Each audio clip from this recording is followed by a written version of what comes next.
तो जय हिंद प्यारे साथियों। तो कैसे हैं आप सब? बढ़िया होंगे। तो मैं आज के इस वीडियो में लेकर आया हूं संस्कृत के चैप्टर 1 का ऑब्जेक्टिव क्वेश्चन। आप इस क्लास में जुड़े रहे और अपने दोस्तों के पास भी शेयर ज़रूर करें। कह रहा है 2026 से 27 जो अब की बार 2026 से 27 में एग्ज़ाम देंगे उसी के लिए चैप्टर 1 का ऑब्जेक्टिव लेकर आया हूँ। तो VVI ऑब्जेक्टिव है और इस वीडियो को ज़रूर देखें। तो संस्कृत है सभी अध्याय की चैप्टर हम बारी बारी से आपको ऑब्जेक्टिव करवाएंगे और 100 में 100 दिलाने की मैं ज़्यादा प्रयास करूँगी।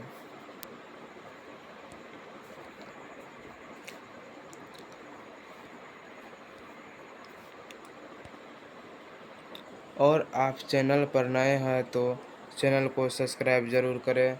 इस चैनल का नाम है स्टडी क्लास प्रेमजीत। इस पर जो पढ़ा रहे हैं बाय प्रेमजीत सर पर आप सभी का स्वागत है। धन्यवाद। तो अब मैं चलते हैं प्रश्न की ओर।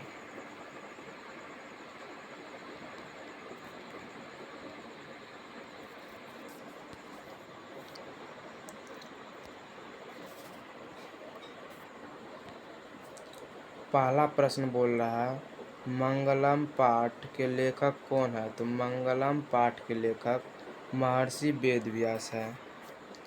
2 नंबर प्रश्न बोल रहा है मंगलम पाठ में कुल कितने मंत्र हैं? मंगलम पाठ में कुल 5 मंत्र हैं। मंगलम पाठ में कुल कितने मंत्र हैं? 5। और उपनिषद की संख्या जो है वह 4 है। उपनिषद की संख्या कितना है? 4 है। तो अगला प्रश्न बोल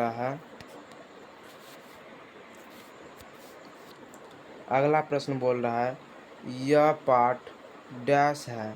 यह पाठ क्या है? तो पदात्मक है। यह पाठ क्या है? पदात्मक है। 4 नंबर प्रश्न बोल रहा है उपनिषद के रचनाकार कौन है? तो उपनिषद के रचनाकार महर्षि वेदव्यास है। उपनिषद के रचनाकार कौन है? तो वेदव्यास है। और पूछ रहा है अगला प्रश्न कि वेद की संख्या कितना है? तो वेद की संख्या 4 है। और वेदांग की संख्या कितनी है? तो 6 है। वेदांग की संख्या 6। और उपनिषद में कुल संख्या कितनी है? 108। और उपनिषद में कुल संख्या कितनी है? 108।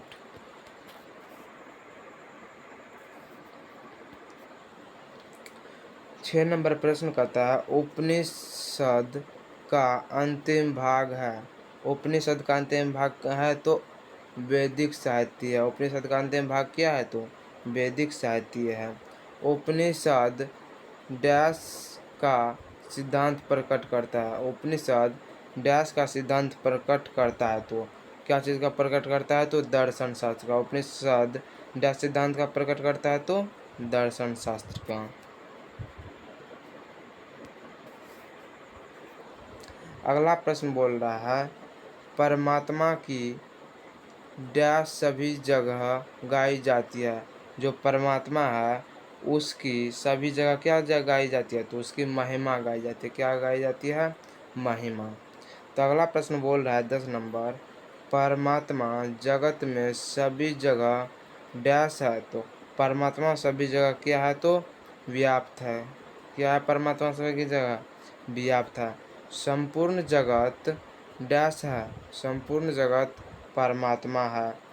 और से ही डैश है अनुशासित है। और क्या है? अनुशासित है।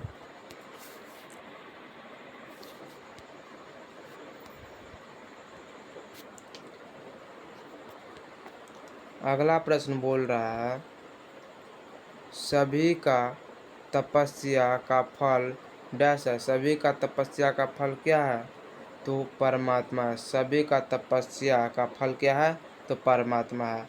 अगला प्रश्न बोल रहा है हिरण्य पात्रन साहित्यपित डैश सत्यम दृष्टि मात्र से लिया गया है। तो हिरण्य पात्र को किससे लिया गया है? तो ईशावास्य उपनिषद से लिया गया है।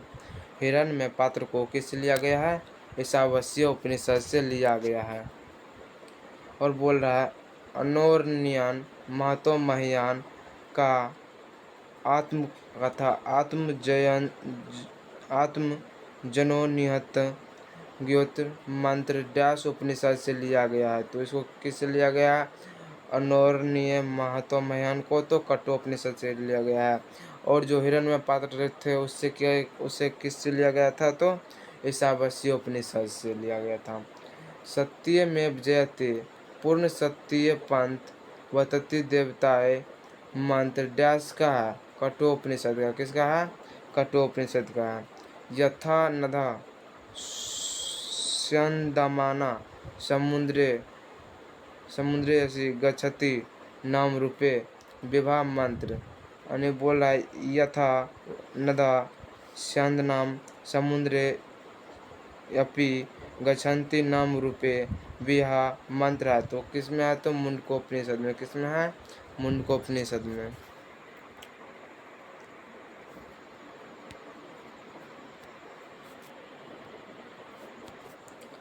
अगला प्रश्न बोल रहा है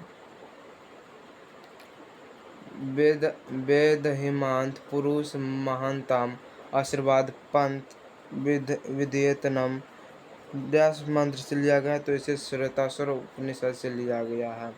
ईशावास्योपनिषद में डैश के बारे में चर्चा है। ईशावास्योपनिषद में सत्य के बारे में चर्चा है। श्वेताश्वर उपनिषद में डैश के बारे में कहा गया है? तो परमात्मा के बारे में। तो आपसे पूछेंगे कि श्वेताश्वर उपनिषद में किसके बारे में कहा गया है? तो ऑप्शन ए है सत्य के बारे में, ऑप्शन बी है परमात्मा के बारे में, ऑप्शन सी है मोक्ष के बारे में, ऑप्शन डी है इनमें से सभी। तो इसका सही आंसर हो जाएगा बी। क्या हो जाएगा? बी, परमात्मा के बारे में।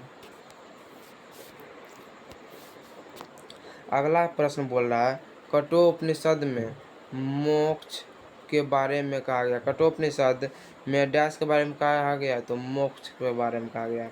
सत्य का मुख स्वर्णमय या डैश पात्र से ढका है। सत्य का मुख किससे ढका है? तो हिरण्य पात्र से। आत्म शिक्षा से सूक्ष्म और महान क्या है? तो बोल रहा है आत्मा सूक्ष्म से सूक्ष्म और महान से महान जंतु के हृदय रूपी गुफा में स्थित रहता है। आत्मा कहाँ स्थित रहता है? तो जंतु के हृदय रूपी गुफा में स्थित रहता है। अगला प्रश्न कहता है आत्मा को बस में नहीं किया जा सकता। आत्मा को क्या नहीं किया जा सकता है? बस में नहीं किया जा सकता है। तो आत्मा डैश का अंश है। आत्मा किसका अंश है? तो परमात्मा का अंश है। आत्मा किसका अंश है? परमात्मा का। सत्य की हमेशा जीत होती है और असत्य की जीत नहीं होती है। इसके कहने का मतलब है कि सत्य की जीत होती है और असत्य की जीत नहीं होती है। सत्य से देवलोक का रास्ता प्रस्तुत होता है। सत्य से देवलोक का रास्ता प्रस्तुत होता है।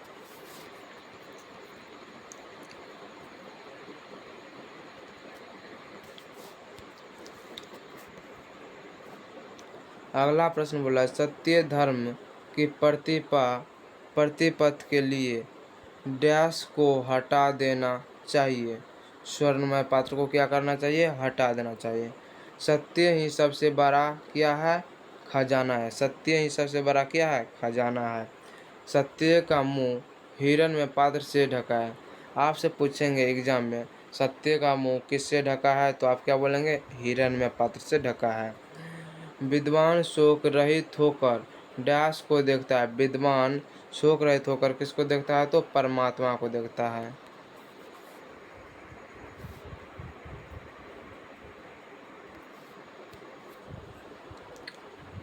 जिस प्रकार नदियाँ नाम और रूप को छोड़कर डैश में मिल जाता है उसी प्रकार विद्वान भी संसार छोड़कर डैश में मिल जाता है। तो इसका कहने का मतलब है जिस प्रकार नदियाँ अपने नाम और रूप को छोड़कर समुद्र में मिल जाता है उसी प्रकार विद्वान भी अपने संसार को छोड़कर किस में मिल जाता है? परमात्मा में मिल जाता है।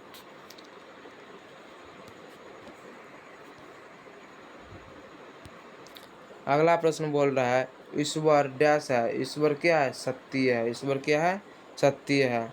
और आगा प्रश्न बोल रहा है विद्वान इंद्रियों के प्रभाव से शोक रहित होते हैं। विद्वान इंद्रियों के प्रभाव से क्या रहते हैं? शोक रहित रहते हैं। साधक अपनी साधन से मृत्यु को पार कर जाते हैं। साधक जो है अपनी साधना से मृत्यु को पार कर जा सकते हैं। सत्यमेव जयते डैश उपनिषद का मूल मंत्र है। सत्यमेव जयते जो है उससे किस उपनिषद से लिया गया? तो मुंडकोपनिषद से। किस उपनिषद से? मुंडकोपनिषद से। जीवों के शरीर रूपी गुफा में डैश निहित है। जीवों के शरीर रूपा में क्या निहित है? तो आत्मा। तो ऑब्जेक्टिव प्रश्न कैसा लगा है? तो आप मैं चलते हैं सब्जेक्टिव प्रश्न की ओर और आप इस वीडियो में जुड़े रहें। बोल रहा है 2 अंकीय प्रश्न उत्तर के साथ। पहला प्रश्न कहता है मंगलम पाठ की विशेषताओं का वर्णन करें अथवा मंगलम पाठ का परिचय दे। बोल रहा है मंगलम पाठ के विशेषताओं का वर्णन करें या अथवा परिचय दें। तो उत्तर कहता है मंगलम पाठ में 5 मंत्र है जो ईशावास्य, कठोपनिषद, मुंडकोपनिषद और श्वेताश्वर नामक उपनिषद से लिया गया है। तो ये मंत्र आत्म सत्य और ब्रह्मांड के विषय में बताते हैं। इसके अध्ययन से परमात्मा के प्रति श्रद्धा उत्पन्न होती है और सत्य की खोज की उत्सुकता होती है। तो 2 नंबर प्रश्न की ओर चलते हैं। बोल रहा 2 नंबर प्रश्न, सत्य का मुंह किस पात्र से ढका है? सत्य का मुंह किस पात्र से ढका है? तो इसका सही आंसर होगा मंगलम पाठ के अनुसार सत्य का मुंह हिरण में या स्वर्ण में पात्र से ढका है। 3 नंबर प्रश्न कहता है नदियाँ क्या छोड़कर समुद्र में मिल जाती है? नदियाँ अपने नाम और रूप को छोड़कर समुद्र में मिल जाती है। नदियाँ अपने नाम और रूप को छोड़कर किस में मिल जाती है? तो समुद्र में मिल जाती है।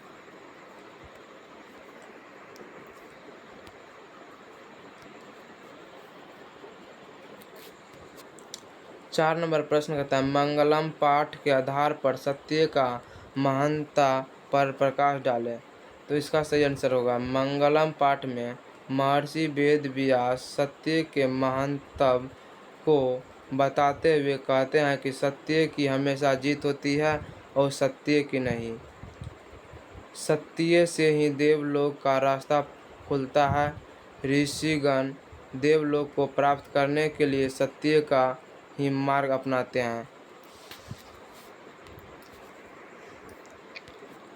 5 नंबर प्रश्न की ओर चलते हैं। 5 नंबर के प्रश्न कहते हैं मंगलम पाठ के आधार पर आत्म की विशेषता बतलाए। मंगलम पाठ के आधार पर किसकी विशेषता बतलाए? तो आत्म की विशेषता बतलाए। तो यहाँ पर बोलेंगे मंगलम पाठ में कठोपनिषद के मंत्र में महर्षि वेद व्यास कहते हैं कि आत्मा परमात्मा का अंश है। प्राणियों के हृदय रूपी गुफा में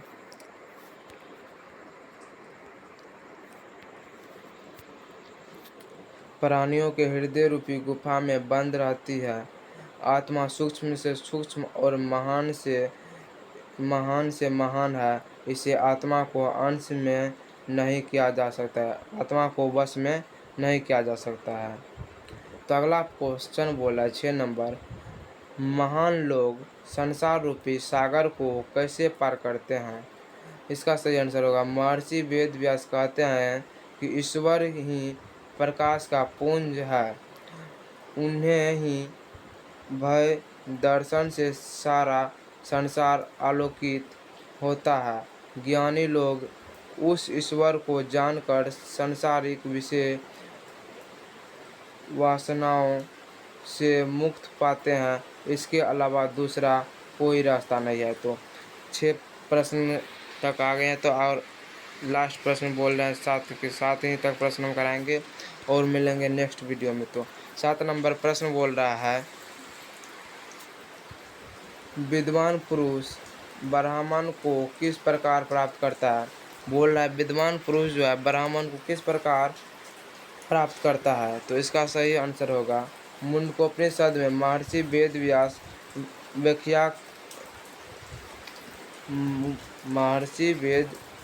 मुंडकोपनिषद में महर्षि वेद व्यास द्वारा कहना है कि जिस प्रकार बहती हुई नदियाँ अपने नाम और रूप अर्थात व्यक्तित्व को त्याग कर समुद्र में मिल जाती है, उसी प्रकार महान पुरुष अपने नाम और रूप अर्थात अपने व्यक्तित्व को त्याग कर ब्राह्मण ईश्वर को प्राप्त कर लेता है। तो मिलते हैं नेक्स्ट वीडियो में, तब तक के लिए जय हिंद, जय भारत।